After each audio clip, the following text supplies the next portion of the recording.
नमस्कार मित्रों, आप सभी लोगों का उड़ान द फ्लाई के ऑनलाइन प्लेटफॉर्म पर स्वागत है। हम सुरेश दुबे आप लोगों के साथ ज्योग्राफी सब्जेक्ट पर डिस्कशन कर रहे हैं। वर्तमान में हम भारत के जो पर्वतीय संरचनाएं हैं उसका अध्ययन कर रहे हैं और इसका जो पहला पार्ट था उसमें हिमालय से संबंधित जितनी भी संरचनाएं थी उसका हमने डिटेल में अध्ययन किया और इसका जो दूसरा पार्ट है इसमें प्रायद्वीपीय भारत से संबंधित सभी प्रकार की संरचनाओं का हमने डिटेल में अध्ययन किया। उसमें हमने प्रायद्वीपीय पठार को कई भागों में विभक्त करके देखा है, जिसमें सबसे पहले हमने देखा था केंद्रीय उच्च भूमि, जिसमें अरावली है, मेवाड़ है, मालवा है, बुंदेलखंड है और विंध्याचल है। उसके बाद हमने दूसरा पार्ट देखा था जिसमें पूर्वी घाट है। पूर्वी घाट को भी हमने 3 भागों में विभक्त किया था। छोटा नागपुर था, छत्तीसगढ़ महानदी बेसिन था, तीसरा था दंडकारण्य का पठार। जो आपका छोटा नागपुर वाला है उसमें भी 3 पार्ट था। एक था राजमहल की पहाड़ी, दूसरा है हजारीबाग और तीसरा था वहाँ पर रांची का पठार। जो राजमहल की पहाड़ी है वहाँ पर एक पहाड़ी थी जिसका नाम था डालमा हिल, जो एक मृत ज्वालामुखी पर्वत था।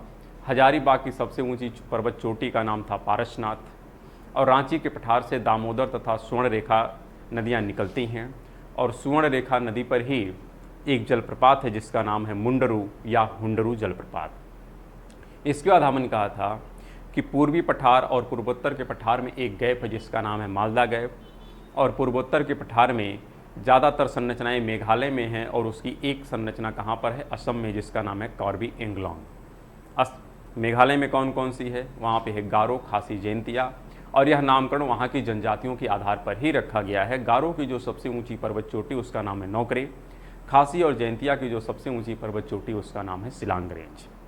फिर हम आगे बढ़ते हैं तो नीचे आती है जो केंद्रीय उच्च भूमि को दक्कन के पठार से अलग करने वाली संरचना है, उसका नाम है सतपुड़ा की पहाड़ी और सतपुड़ा की पहाड़ी का भी 3 राज्यों में विस्तार है। गुजरात में जो विस्तार है उसका नाम है राजपीपला की पहाड़ी। अगर मध्य प्रदेश में देखें तो वहाँ पर है महादेव और महादेव के भी 2 पार्ट हैं, एक का नाम है पंचमढ़ी और एक का नाम है बेतुल का पठार। पंचमढ़ी की जो सबसे ऊँची पर्वत चोटी थी उसका नाम है धूपगढ़ और जो बेतुल का पठार है उसकी सबसे ऊंची चोटी का नाम है ग्वालीगढ़ और ग्वालीगढ़ से ही क्या निकलती है, तापी नदी। और फिर इसी सतपुड़ा का जो छत्तीसगढ़ में विस्तार है वहाँ पर है मैकाल और मैकाल की सबसे ऊंची पर्वत चोटी का नाम है अमरकंटक और अमरकंटक से 3 नदियाँ निकलती हैं। सोन है जो शहडोल जिला से निकलती है, नर्मदा है जो अनूपपुर से निकलती है मध्य प्रदेश की, और जो महानदी है यह धमतरी एक जिला है और वहाँ पर एक पहाड़ी जिसका नाम है सिहावा पहाड़ी, वहाँ से निकलती है। फिर हम देखते हैं दक्कन का जो पठार है। दक्कन के पठार को हम लोग मुख्य रूप से 3 भागों में विभक्त करते हैं। एक है दक्कन का ट्रैप, एक है कर्नाटक का पठार और एक है आंध्र प्रदेश तथा तेलंगाना का पठार। तो जब हम दक्कन का ट्रैप की बात कर रहे थे तो उसकी ज़्यादातर संरचनाएँ महाराष्ट्र में ही हैं और उसमें जो है सतमाला है, अजंता है, बालाघाट और हरिश्चंद्र की जो सबसे ऊंची पर्वत चोटी उसका नाम है कलसूबाई। फिर दक्कन के पठार का जो दूसरा पार्ट है उसमें है कर्नाटक का पठार और कर्नाटक के पठार का भी 2 सेक्शन होता है, एक है मलनाड और एक है मैदान। मलनाड वाला जो है पश्चिम की तरफ है और वहाँ पर जो पहाड़ी है उसका नाम है बाबा बूदन की पहाड़ी और वहाँ की जो सबसे ऊँची पर्वत चोटी उसका नाम है कुद्रेमुख। फिर देखते हैं जो मैदान है, मैदान में भी 2 पार्ट हो जाते हैं, एक का नाम है बंगलुरु का पठार और एक का नाम है मैसूर का पठार। फिर हम आंध्र प्रदेश में देखते हैं तो वहाँ पर है रायलसीमा और जो तेलंगाना में है उसका नाम है तेलंगाना का पठार और तेलंगाना के पठार का ही एक अदर नाम है जिसको कहते हैं शेषाचलम की पहाड़ी। फिर हम नीचे बढ़ते हैं तो वहाँ पर है दक्षिण की पहाड़ियाँ और दक्षिण की पहाड़ियों में जो मुख्य रूप से संरचना उसमें है नीलगिरी, अन्नामलाई और कार्डेमम। नीलगिरी की सबसे ऊंची पर्वत चोटी का नाम था दोदा बेटा। फिर हम देखते थे जो अन्नामलाई है वहाँ की सबसे ऊंची पर्वत चोटी का नाम है अनाईमुदी और एक है कार्डेमम जिसको हम कहते हैं इलायची की पहाड़ी। तो फिर हमने देखा था नीलगिरी और अन्नामलाई को अलग करने वाली प्राकृतिक संरचना का नाम था पालघाट जो कोच्चि को कोयम्बटूर से जोड़ता है, तथा अन्नामलाई को कार्डेमम से अलग करने वाली जो संरचना है उसका नाम था सिमकोट्टा गैप जो तिरुवनंतपुरम को जोड़ता है किससे, मदुरई से। इसके बाद हमने देखा था कि एक तरफ है पश्चिमी घाट और एक तरफ है पूर्वी घाट। पश्चिमी घाट का जो विस्तार है वह तापी नदी से शुरू होता है, नीचे महेंद्रगिरी तक जाता है। वैसे बहुत जगह आपको कन्याकुमारी मिलता है। इसके 3 पार्ट हो जाते हैं। एक होता है उत्तरी सह्याद्री, एक होता है मध्य सह्याद्री, एक होता है दक्षिणी सह्याद्री। उत्तरी सह्याद्री का विस्तार तापी नदी से शुरू होता है और गोवा तक है, जिसको हम लोग कोंकण तट कहते हैं। उसके बाद जो मध्यवर्ती सह्याद्री है या मध्य सह्याद्री, उसका विस्तार गोवा से शुरू होता है और नीलगिरी तक है, इसका नाम है कन्नड़ तट। और जो दक्षिण की सह्याद्री है, यह आप देखेंगे नीलगिरी से शुरू होता है और नीचे जाता है महेंद्रगिरी तक, और इसका नाम है मालाबार तट। क्या नाम है? मालाबार तट। इसी प्रकार हम लोग पूर्वी घाट की बात किए, और अगर पश्चिमी घाट की सबसे ऊंची पर्वत चोटी का नाम पूछा जाए तो वहाँ पर है हरिश्चंद्र की जो कलसुबाई है, वही सबसे ऊंची पर्वत चोटी है। लेकिन पूरे प्रायद्वीपीय भारत की सबसे ऊंची पर्वत चोटी का नाम पूछे तो क्या है? अनाईमुडी है। सतपुड़ा की सबसे ऊंची पर्वत चोटी का नाम पूछे तो वहाँ पर आप देखेंगे धूपगढ़ है। छोटा नागपुर की सबसे ऊंची पर्वत चोटी का नाम पूछे तो वहाँ पर आप देखेंगे पारसनाथ है। अरावली की जो सबसे ऊंची पर्वत चोटी, उसका नाम गुरु शिखर है। पूर्वी घाट को ही हम लोग 3 भागों में विभक्त करते हैं। वहाँ पर जो सबसे दक्षिण वाला भाग है, यानी आप कन्याकुमारी से बात करें या महेंद्रगिरी से ही बात करें, वहाँ से जो किचड़ा नदी तक का क्षेत्र होता है, इसको हम कहते हैं कोरोमंडल तट, जो 2 राज्यों में विस्तृत है, तमिलनाडु, आंध्र प्रदेश और साथ में तेलंगाना में भी। जो तमिलनाडु में संरचना है उसका नाम है पालनी, सेवराय और जवाई। और अगर आंध्र प्रदेश में बात करें तो वहाँ पे पालकोंडा, वलिकोंडा और नल्लामलाई है। अन्नामलाई नहीं बल्कि नल्लामलाई है। नल्लामलाई आंध्र प्रदेश में है, जबकि अन्नामलाई तमिलनाडु में है। इस चीज़ को ध्यान रखिएगा। साथ में एक तेलंगाना का भी है जिसका नाम है शेषाचलम की पहाड़ी। उसके बाद किचड़ा से गोदावरी के मध्य में भी एक पूर्वी घाट का तट आता है जिसका नाम है गोलकोंडा का तट। और इसी किचड़ा और गोदावरी के बीच में एक झील है जिसका नाम है कोल्लेरू झील। फिर गोदावरी से महानदी तक के बीच को क्षेत्र को हम लोग बोलते हैं उत्कल तट या उत्तरी सरकर। और इस पूर्वी घाट की जो सबसे ऊंची पर्वत चोटी है उसका नाम है औरैया कोंडा में स्थित एक जिंदगाड़ा है, जो विशाखापत्तनम की उच्च भूमि पर स्थित है। तो इतनी सारी बातों से संबंधित जो भी प्रश्न पूछे गए हैं विगत वर्षों में, उनका आज हम लोग एनालिसिस करेंगे। और हमें यह विश्वास है कि यदि आप लोगों ने इस पूरे डिस्कशन को ध्यानपूर्वक समझा होगा, एटलस का सहारा लेकर के, और उसको नोट डाउन किया होगा, तो नो डाउट आपको प्रश्न को हल करने में किसी भी प्रकार का कोई डाउट होने वाला नहीं है। तो आइए प्रश्नों को हम लोग हैंडल करते हैं कि कौन कौन से प्रश्न पूछे गए हैं और किस रूप में प्रश्न पूछे जाने की संभावना आपसे है। तो सबसे पहले यहाँ पर हम बात करते हैं कि अरावली और विंध्य श्रृंखलाओं के मध्य कौन सा पठार है। तो यहाँ पर बात कर रहा है किसके किसके बीच में? अरावली और विंध्य। तो आपको हमने कहा था जो केंद्रीय उच्च भूमि वाला सेक्शन है वहाँ पर आपको दिखाया था अरावली कहाँ पर है और विंध्याचल कौन है। तो वहाँ पे कौन है, अगर आप विकल्पों को पढ़ें तो विकल्प से आप बहुत आसानी से इसका आंसर दे सकते हैं। यहाँ पर देख रहे हैं कि जो अरावली और विंध्याचल है, वैसे केंद्रीय उच्च भूमि में कौन कौन सी संरचना थी? अरावली है, मेवाड़ है, मालवा है, बुंदेलखंड है और नीचे विंध्याचल है। तो जब अरावली और विंध्याचल की बात करेगी तो बीच में 2 ही संरचना आएगी, या तो मेवाड़ वाला सेक्शन आएगा या तो मालवा वाला सेक्शन आएगा। छोटा नागपुर तो वहाँ पे जाएगा नहीं, क्योंकि छोटा नागपुर किसका पार्ट है? पूर्वी पठार का पार्ट है। दक्कन का पठार, ये भी उसका सेक्शन नहीं है। प्रायद्वीपीय पठार, तो पूरे को तो हम प्रायद्वीपीय पठार कहते हैं। यानी प्रायद्वीपीय पठार में आप देखते हैं दिल्ली रिज से शुरू होता है, नीचे कन्याकुमारी या महेंद्रगिरी तक जाता है, और पश्चिम में देखते हैं गुजरात में गिर से शुरू होता है, और पूर्वोत्तर में कहाँ तक जाता है? कार्बी एंगलोंग तक जाता है। पूरे को प्रायद्वीपीय पठार कहते हैं। तो इसका तो आंसर ये है नहीं, तो आंसर क्या हो जाएगा? मालवा का पठार। इसी प्रकार जब आप दूसरे प्रश्न पे जाते हैं तो उसमें देखिए क्या पूछा गया है। यहाँ पर लिखा गया है दंडकारनिया क्षेत्र अवस्थित है। दंडकारनिया का हमने आप लोगों से डिस्कशन किया था कि जो दंडकारनिया का पठार है यह मुख्य रूप से छत्तीसगढ़, उड़ीसा और आंध्र प्रदेश में विस्तृत है। हमने वहाँ पर उन राज्यों के कुछ डिस्ट्रिक्ट के भी नाम देखे थे। तो बस उसी का है कि छत्तीसगढ़, उड़ीसा और आंध्र प्रदेश सिर्फ 3 राज्यों में है। तो यहाँ पर विकल्प को आप एनालिसिस करिए, क्या क्या दिया है। जैसे पहला विकल्प है छत्तीसगढ़ या मध्य प्रदेश, तो मध्य प्रदेश में तो दंडकारनिया का पठार है नहीं। और दंडकारनिया का क्षेत्र किसका भाग है? पूर्वी पठार का भाग है। ध्यान रखिएगा, किसका भाग है? पूर्वी पठार का भाग है, जिसमें आप देखेंगे कुछ बिहार है, झारखंड है, वेस्ट बंगाल है, उड़ीसा है, छत्तीसगढ़ है, आंध्र प्रदेश है। लेकिन जो उत्तर वाला सेक्शन है उसमें होता है छोटा नागपुर, मध्य वाले छत्तीसगढ़ और उड़ीसा में जो है छत्तीसगढ़ महानदी बेसिन है, और जो आंध्र प्रदेश छत्तीसगढ़ और उड़ीसा वाला सेक्शन वहाँ पर कौन है, दंडकारण्य का क्षेत्र है। तो यहाँ पर पहला विकल्प तो होगा नहीं। दूसरा लिखा है छत्तीसगढ़ उड़ीसा, तो ठीक है क्योंकि छत्तीसगढ़ में भी इसका विस्तार है और उड़ीसा में भी इसका विस्तार है। तीसरा क्या है, झारखंड एवं उड़ीसा, तो झारखंड तो है नहीं। तीसरा है आंध्र प्रदेश एवं झारखंड, तो आंध्र प्रदेश तो है लेकिन झारखंड नहीं है। इसमें उड़ीसा तो है लेकिन झारखंड नहीं है। इसमें छत्तीसगढ़ तो है लेकिन मध्य प्रदेश नहीं है। तो आप देख रहे हैं कौन सा विकल्प सिर्फ आपका सही हो रहा है, दूसरा वाला विकल्प सही हो रहा है कि दंडकारण्य का क्षेत्र किस राज्यों में विस्तृत है, तो छत्तीसगढ़ एवं उड़ीसा, जबकि साथ में कौन होना चाहिए, आंध्र प्रदेश। लेकिन जो विकल्प आपके सामने मौजूद है इसी में से आपको आंसर देना है। तो यहाँ पर आंसर कौन सा हो जाएगा, दूसरा वाला हो जाएगा कि दंडकारण्य का विस्तार किस किस राज्यों में है, छत्तीसगढ़, उड़ीसा, और साथ में आप और किसको जोड़ लीजिएगा, आंध्र प्रदेश। तीसरा यहाँ पे प्रश्न है, दंडकारण्य भारत के किस भाग में स्थित है। तो हमने शुरू में ही बताया कि जो पूरा प्रायद्वीपीय पठार है इसके 6 सेक्शन लगभग हैं। सबसे पहला केंद्रीय उच्च भूमि और दूसरा है पूर्वी पठार, और पूर्वी पठार में ही छोटा नागपुर है, छत्तीसगढ़ महानदी बेसिन है और दंडकारण्य का पठार है। तो आपसे पूछा क्या है, दंडकारण्य का जो क्षेत्र है यह भारत के किस भाग में स्थित है, तो सीधा सीधा आंसर है किस भाग में स्थित है, पूर्वी भाग में स्थित है। यानी इसमें वेस्ट बंगाल है, उड़ीसा है, झारखंड है, फिर आप देखेंगे नीचे छत्तीसगढ़ है, आंध्र प्रदेश है। तो इसी में दंडकारण्य जो पूर्वी पठार है विस्तृत है, और आंध्र प्रदेश तथा छत्तीसगढ़ और उड़ीसा में कौन है, दंडकारण्य का क्षेत्र है। यानी किस भाग में स्थित है, पूर्वी भाग में स्थित है।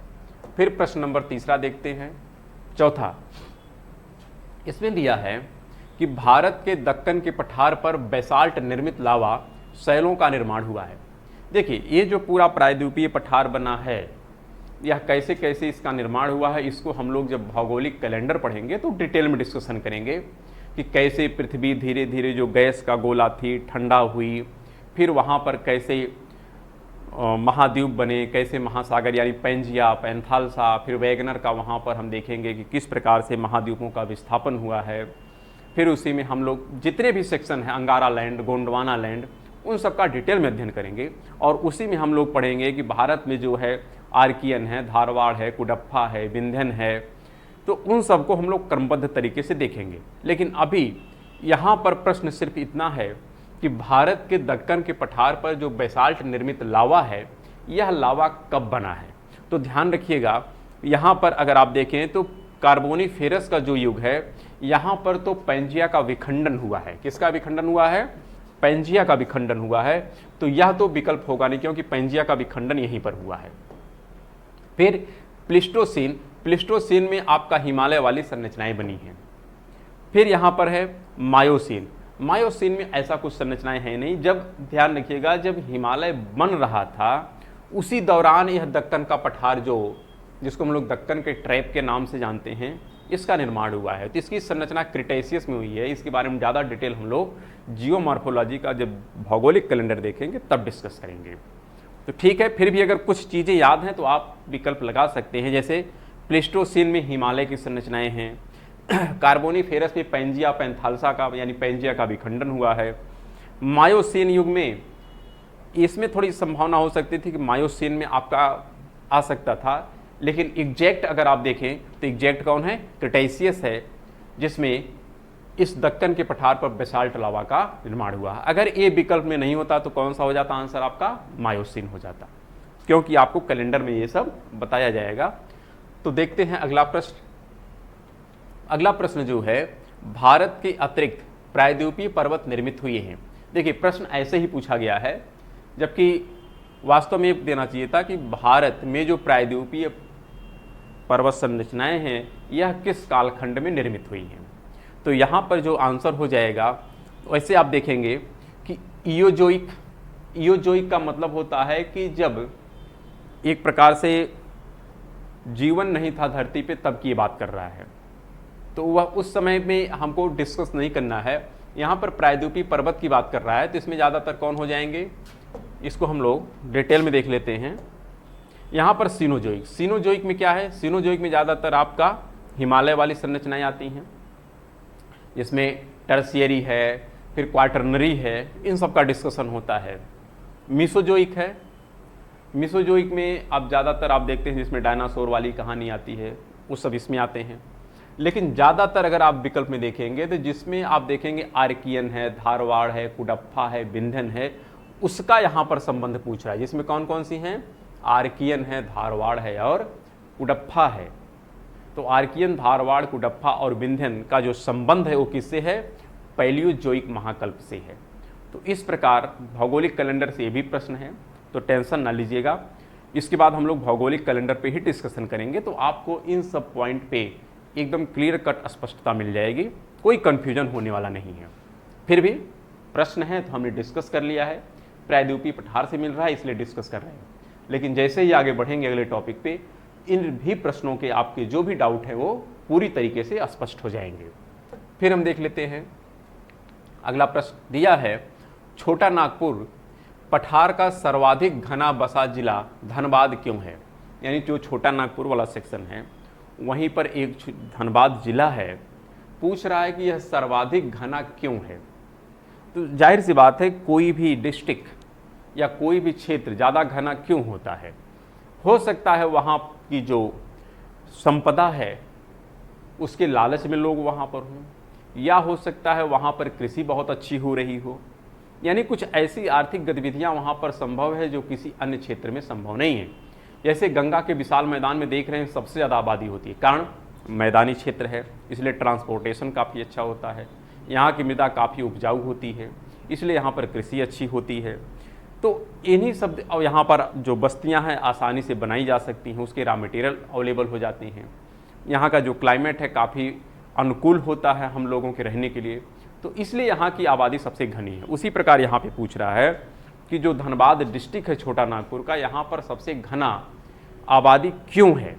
तो उसके पीछे आप देखिए यहाँ पे लिखा है, उपजाऊ मिट्टी तथा दामोदर से निकाली गई नहरों द्वारा सिंचाई की सुविधा। तो क्या केवल कृषि एक्टिविटी? कृषि तो एक्टिविटी यहाँ पर होती नहीं, क्योंकि छोटा नागपुर एक पठारी सेक्शन है, तो पठारी सेक्शन में कृषि तो होती नहीं है। कुछ होती है लेकिन इतनी नहीं होती है कि कृषि के माध्यम से वह क्षेत्र ज़्यादा डेवलप हो सके। तो यह विकल्प तो होगा नहीं, क्योंकि कृषि से यहाँ पर इतना बड़ा डेवलपमेंट नहीं हुआ है। तो फिर क्या है? ये तो विकल्प है नहीं। दूसरा है कोयला, लोहा, अभ्रक, तांबा इत्यादि का पाया जाना। ठीक है, यह कुछ हद तक ठीक है, लेकिन इसका मतलब ये नहीं कि जहाँ पर कोयला, लोहा, अभ्रक, तांबा पाया जाए वो क्षेत्र डेवलप ही हो जाए। क्योंकि इन सब जो खनिज संसाधन है इसको निकालने के लिए वहाँ पर औद्योगिक केंद्रों का भी विकास होना चाहिए।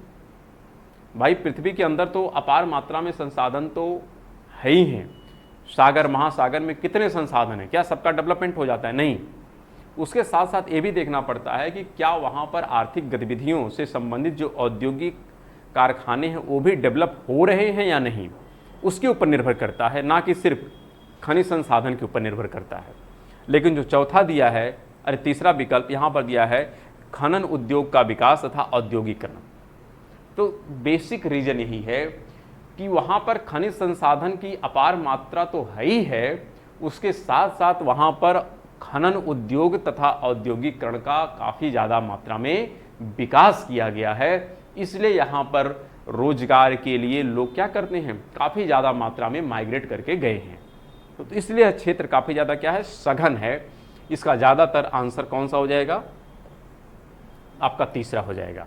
इसमें ऐसा नहीं है कि आप उपरोक्त सभी कर दें, उपरोक्त सभी नहीं करेंगे, क्योंकि ये वाला तो एकदम 100% गलत है, यह वाला कुछ हद तक तो ठीक है, लेकिन इसके आधार पर आप उपरोक्त नहीं कहेंगे। तो इन दोनों में अगर किसी एक का चयन करना पड़े तो जाहिर सी बात है, सिर्फ किसी स्थान पर वो सारी संपदाएं पाई जाएं इससे वह क्षेत्र डेवलप हो जाए, यह आवश्यक नहीं है।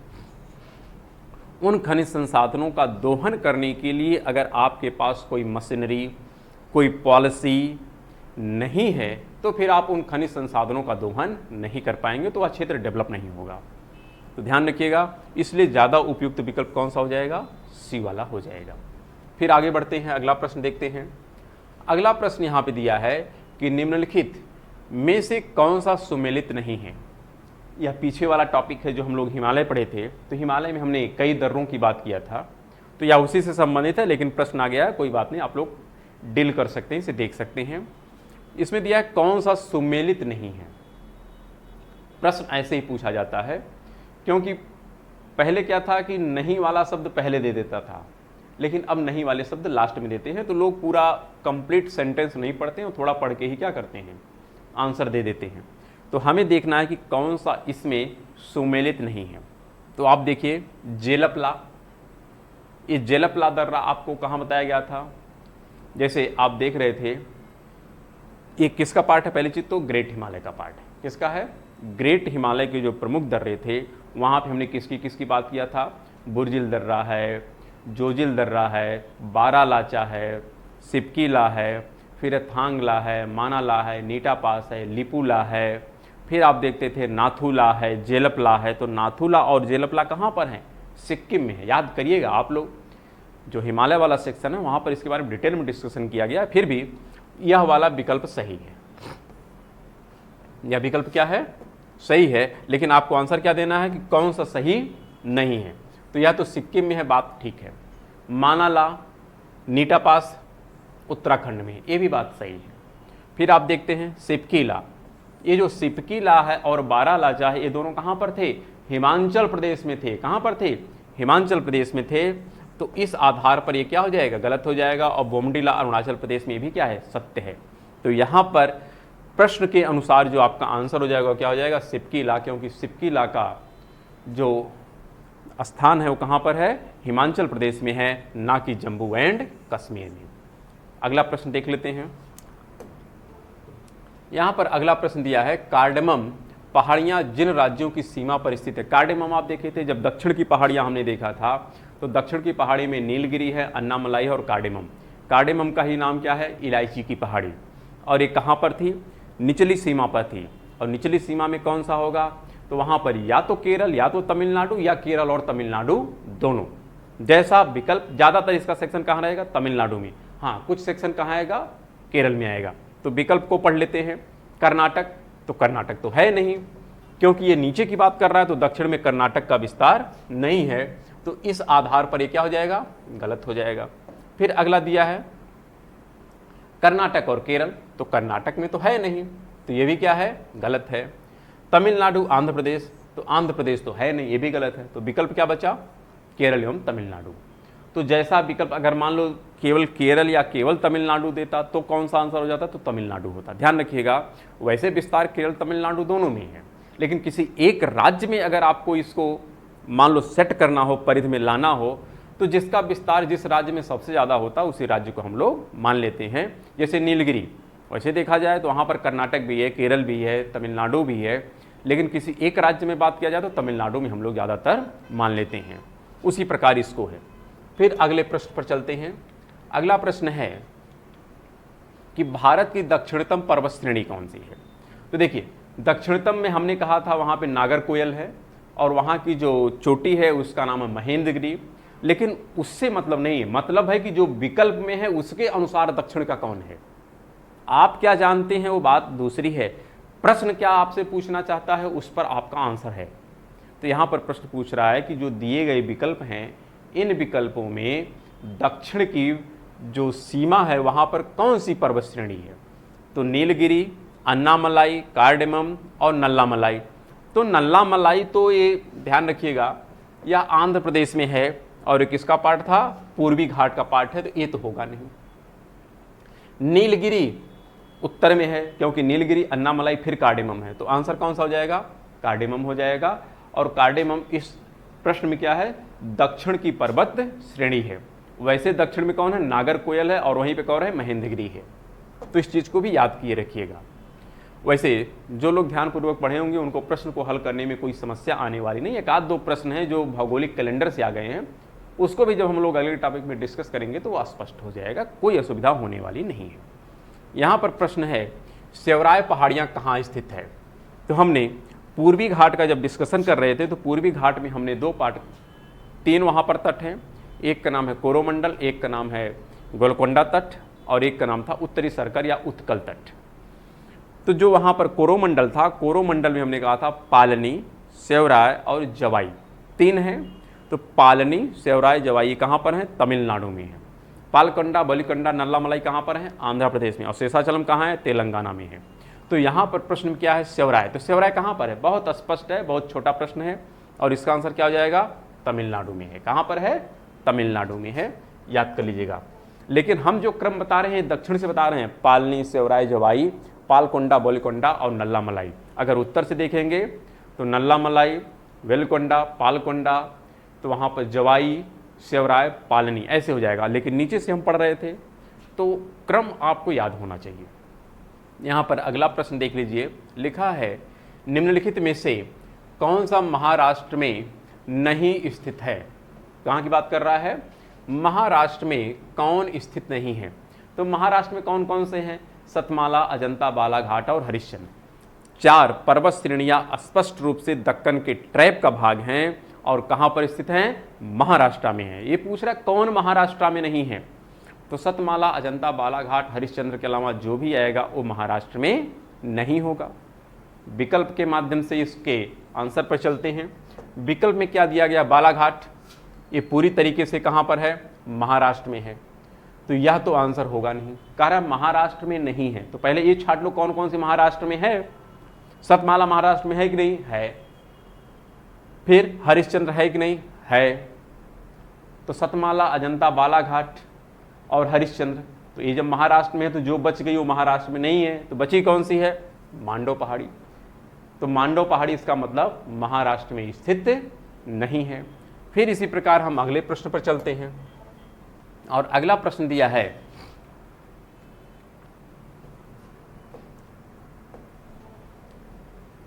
12वां नंबर प्रश्न है कि निम्नलिखित में से कौन सा युग्म सही सुमेलित नहीं है? पढ़ने में तो आ रहा होगा, थोड़ा अरेंजमेंट सही नहीं है लेकिन फिर भी एडजस्ट करिएगा कि निम्नलिखित में से कौन सा युग्म सही सुमेलित नहीं है, यानी जो गलत है उसी को छांटना है। अब यहाँ पर देख रहे हैं कौन कौन सा है, यहाँ पर दिया है, यानी जो पता है उसको आप छांट लीजिए और जो नहीं पता वो ऑटोमेटिक सेट हो जाएगा। इसमें कौन कौन सा है?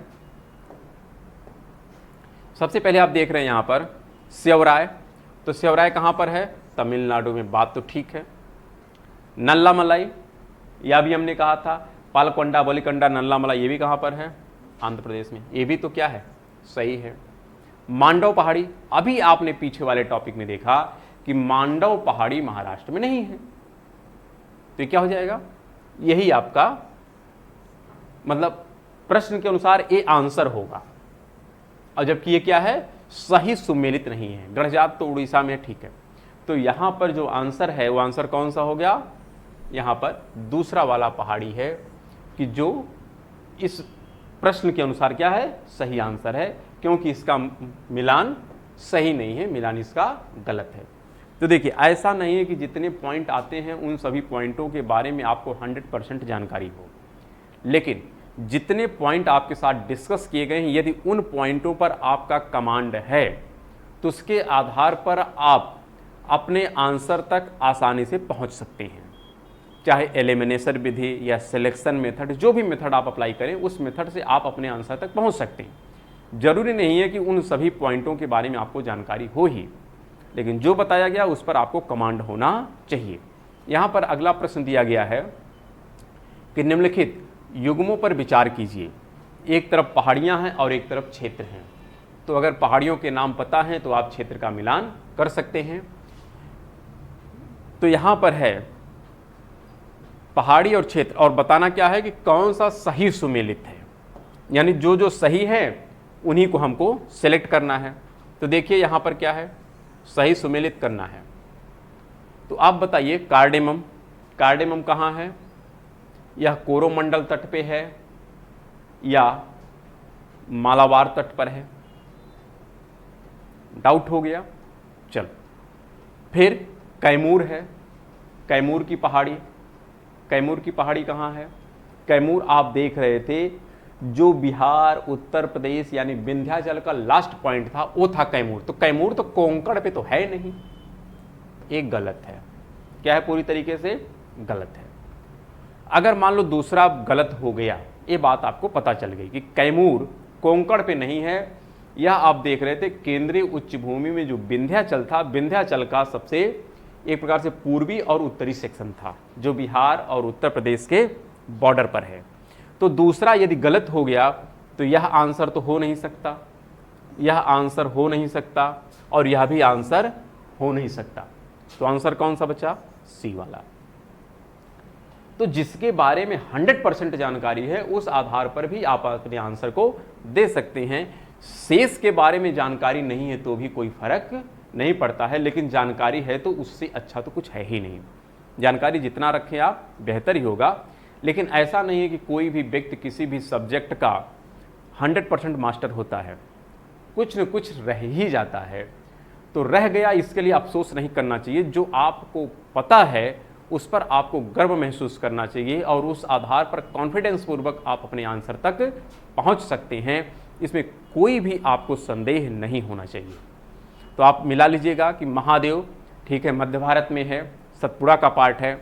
मिकिर है, मिकिर रेंगमा आपको बताया गया था, ये हिमालय का पार्ट है। किसका पार्ट है? हिमालय का पार्ट है जो असम में है। तो ठीक है, ये पूर्वोत्तर भारत में, मध्य भारत में है, एक कोरोमंडल का पार्ट है। अब यहाँ पर ये जो डाउट था ये डाउट समाप्त हो गया, क्योंकि कार्डेमम या तो कोरोमंडल या तो मालाबार। तो सही है, कोरोमंडल में तो है ही है, तो सही है, कोई दिक्कत नहीं, लेकिन ये 100% गलत है। तो इस आधार पर आपका विकल्प क्या हो जाएगा यहाँ पर? तीसरा और चौथा। तो ये पूरी तरीके से सत्य है। इस पर डाउट था तो डाउट वाले को इसने विकल्प में दिया ही नहीं, ठीक है, क्योंकि ये मालाबार का भी पार्ट हो सकता है। ठीक है, आगे बढ़ते हैं और अगला प्रश्न देखते हैं। प्रश्न नंबर 14 यहाँ पर है, तमिलनाडु व आंध्र प्रदेश का तट का नाम क्या है? तो आप बताइए, यहाँ पर जो सेक्शन है तमिलनाडु और आंध्र प्रदेश, ए वाला, यहाँ पर कौन सा तट है? तो यहाँ पर आप देखेंगे जो तट है उसका नाम है कोरोमंडल तट। क्या नाम है? कोरोमंडल तट। आप पूर्वी घाट में देखिएगा, कोरोमंडल, गोलकोंडा और उत्कल तट, 3 ही तट हैं पूर्वी घाट पर। और पश्चिमी घाट पर कौन कौन है? मालाबार है, कन्नड़ है, कोंकण है। तो उसको भी याद रखिएगा। फिर अगले प्रश्न पर हम लोग चलते हैं। यहाँ पर अगला प्रश्न है,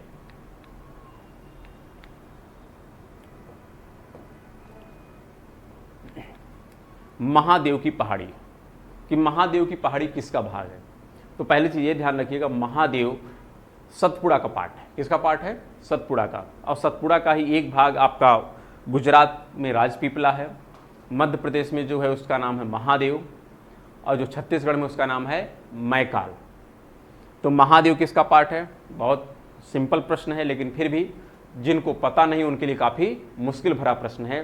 तो ध्यान रखिएगा, महादेव सतपुड़ा का ही पार्ट है। कहाँ पर? मध्य प्रदेश में। और इसी का एक पार्ट है पंचमढ़ी, एक पार्ट है बैतुल का पठार।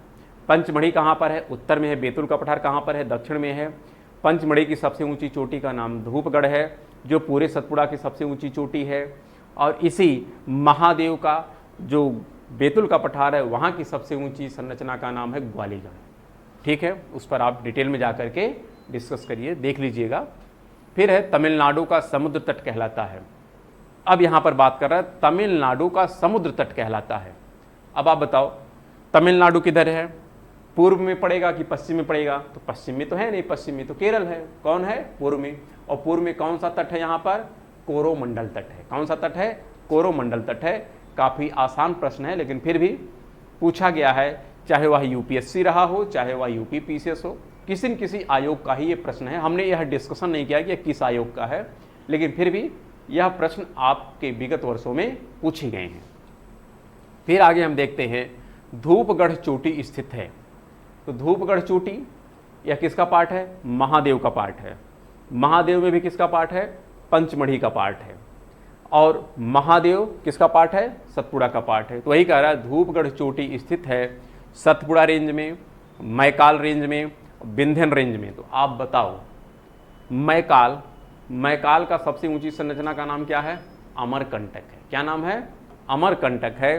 तो यहां पर मैकाल तो होगा नहीं, विंध्याचल तो है नहीं, सतपुड़ा है। हाँ, आप कह सकते थे कि अगर यहां पर महादेव आ जाता तो वह सबसे ज्यादा उपयुक्त होता, और महादेव से भी सबसे ज्यादा उपयुक्त कौन हो जाता? पंचमढ़ी। क्योंकि सतपुड़ा के, महादेव के, पंचमढ़ी में कौन स्थित है? यह धूपगढ़ जो पर्वत चोटी है सबसे ऊंची स्थित है, जो पूरे सतपुड़ा की सबसे ऊंची पर्वत चोटी है। लेकिन विकल्प के अनुसार ही आंसर देना है, तो यहाँ पर विकल्प में जो है सतपुड़ा आपका सबसे उपयुक्त आंसर होगा। फिर हम आगे बढ़ते हैं। और यहाँ पे है रामगिरी की पहाड़ियाँ इस पर्वत श्रृंखला का भाग है। अब देखिएगा, अब ऐसे प्रश्न एक आध आते हैं, ज़्यादा नहीं आते हैं, कि जिसके बारे में आपको जानकारी नहीं है, लेकिन फिर भी ऐसे प्रश्न बहुत रेयर होते हैं और यह सिर्फ आपके लिए नहीं सबके लिए मुश्किल भरे हैं। तो यदि सही हो गया तो अच्छी बात, और नहीं लग रहा है तो फिर आप इसको छोड़ दीजिए, एलिमिनेट करिए। ऐसा नहीं होता है कि अगर आपके सामने 100 प्रश्न आए तो आप 100% 100 के 100 प्रश्न को ही करके आएंगे, ऐसा तो होता ही नहीं है। कोई भी कितना भी पढ़ा लिखा हो, वह अपने सब्जेक्ट का ही विषय विशेषज्ञ क्यों ना हो, 2 बार 3 बार 4 बार PhD कर ले, लेकिन फिर भी 100% सभी प्रश्नों का जवाब नहीं दे सकता है कोई भी व्यक्ति। तो ऐसे में कुछ प्रश्न आपके रह ही जाते हैं। तो खैर ठीक है, फिर भी यहाँ पर पूछा गया है रामगिरी की पहाड़ियाँ इस पर्वत श्रृंखला का भाग है। तो ध्यान रखिएगा, यह जो रामगिरी की पहाड़ी है इसका ज़्यादातर अगर हम विस्तार देखें तो यहाँ पर सतपुड़ा का मैकाल वाला सेक्शन आता है। कौन सा सेक्शन आता है? सतपुड़ा का मैकाल वाला सेक्शन आता है। तो यहाँ पर सतपुड़ा भी सही हो सकता है, मैकाल भी सही हो सकता है, और नहीं तो वैसे देखेंगे यहाँ पर जो एक प्रकार से छत्तीसगढ़ वाला सेक्शन है वहाँ पर इसका सेक्शन आता है। तो लेकिन यहाँ पर एक साथ दो दो विकल्प सही हो जा रहे हैं, तो इसलिए यहाँ पर आपका उचित आंसर नहीं मिल पाएगा। तो इसलिए हम क्या करते हैं, इसमें कह देते हैं कि उपरोक्त में से कोई नहीं। उपरोक्त में से कोई नहीं इसलिए भी नहीं कह सकते क्योंकि इसका मैकाल भी है और सतपुड़ा भी है। तो ऐसे में एक प्रश्न क्या हो गया था, विवादास्पद हो गया था, क्योंकि इसका एग्जैक्ट यहाँ पर कोई विकल्प नहीं मिल रहा है। लेकिन फिर भी ऐसे प्रश्न बहुत रेयर आते हैं। अगर आप अगले प्रश्न पर जाएं तो यहाँ पर है कि जहाँ पूर्वी घाट और पश्चिमी घाट मिलते हैं वहाँ निम्नलिखित में से कौन सी पहाड़ी स्थित है।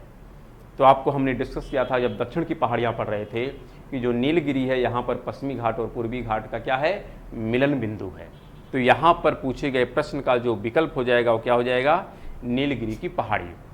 अब देख रहे हैं आप कि लगभग हमने 19 प्रश्न का डिस्कशन किया है, और जो अभी चूँकि बहुत से प्रश्न हैं तो शेष प्रश्नों का डिस्कशन हम लोग एक अलग से पार्ट में करेंगे, क्योंकि एक लिमिट तक ही प्रश्न को डिस्कस किया जाए। ज़्यादा प्रश्न अगर एक साथ डिस्कस करेंगे थोड़ी समस्या आ जाएगी। इसलिए हम लोग प्रायद्वीपीय पठार से संबंधित जो और प्रश्न है उसको हम लोग नेक्स्ट वीडियो में डिस्कस करेंगे। तो ठीक है, हम फिर मिलेंगे नेक्स्ट वीडियो में जहाँ पर क्वेश्चन डिस्कशन करेंगे। तब तक के लिए नमस्कार, धन्यवाद।